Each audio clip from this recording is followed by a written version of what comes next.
Hey, I'm Ryleigh Jensen, and today I will be presenting on revenge, or the lack of revenge, in Shakespeare's timeless Hamlet.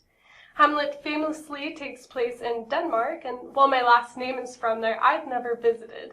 But I did serve a mission in Finland, and when I returned to BYU, I discovered that a lot of Finnish-related courses are nestled under Scandinavian studies, so I've taken a couple of those classes, including a cultural history of the Vikings class, where I read several Viking sagas and Norse myths, and these changed the way that I read Hamlet, and I decided to look up the source material of Hamlet, or what Shakespeare drew off from inspiration, and he took it from a Danish history written by Saxo Grammaticus in the late 12th, early 13th century, about from a story about Hamlet, the Prince of Denmark.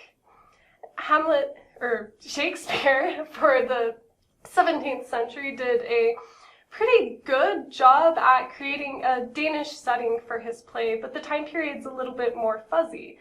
And the best that I could find for his time is that he may have performed it as a modern dress piece. And this setting versus lack of any concrete time period led me to conclude that it's this timelessness of Hamlet's story that leads to his downfall.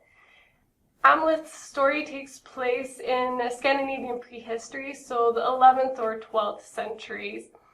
And during that time, revenge was really important for maintaining order in society. If you killed someone, you were expected to tell everyone about it so that the loved ones can either exact revenge or money, called a weregild.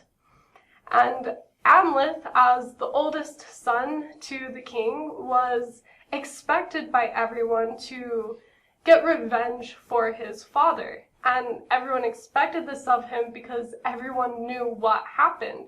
Hamlet's uncle told everyone like he was supposed to. And this is different for Hamlet.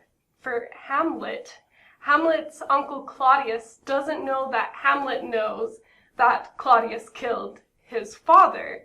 And this has a few repercussions, including the differences for motivation and pretending to be mad. Hamlet's pretend madness isn't very successful. When Hamlet pretends to be mad, he does it to disguise the fact that he's capable of getting revenge. Well, Hamlet's motivations are a little bit less clear and actually acts to kind of arouse suspicion that he knows something is up.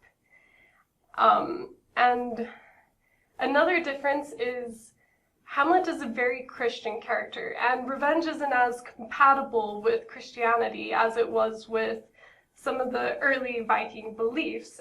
We even see this in their sagas as time went on. And another thing is Hamlet begins believing in the ghost of his father, but as time goes on, he doubts even just the nature of the ghost, which leads him to put off revenge until he has proof. And then once he has this proof, he has a perfect opportunity, but he discovers that Claudius is praying, and he worries that if he kills him then it would send his soul straight to heaven and wouldn't be good revenge.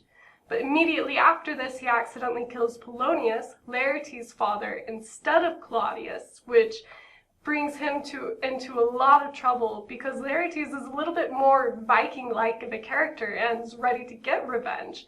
So the final scene is an absolute mess. Laertes is poisoned, Hamlet's mother gets poisoned, Hamlet gets poisoned, and in the last minutes he makes a final last-ditch effort to kill Claudius.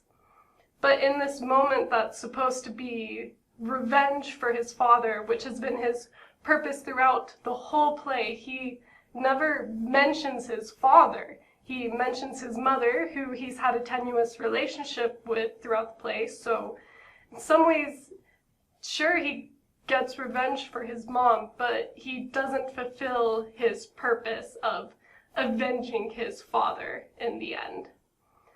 Hamlet, on the other hand, successfully kills his uncle, burns down the place, and then goes and declares to everyone what he did, takes his rightful place as King of Denmark, and lives on like the good Viking that he is. Thank you.